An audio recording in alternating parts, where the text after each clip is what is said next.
non si pagava per partecipare a questa associazione.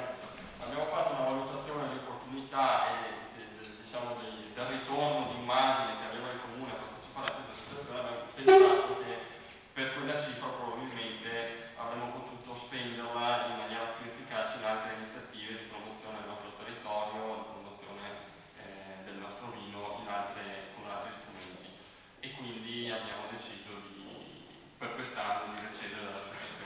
Nulla toglie che il prossimo anno si possa fare un'altra valutazione e magari ritornare dentro. Ci sono interventi? Sì. Prego, consigliere. Allora, volevo fare un attimo così, di storia sulla città del vino. Dobbiamo andare a 7 anni fa, quando il comune di Codogno per la prima volta ha aderito a questa iniziativa.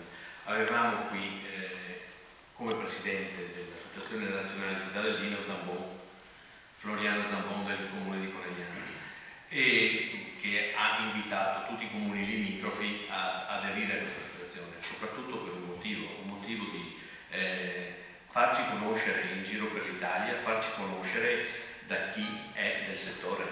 Quindi nel momento in cui noi andiamo alle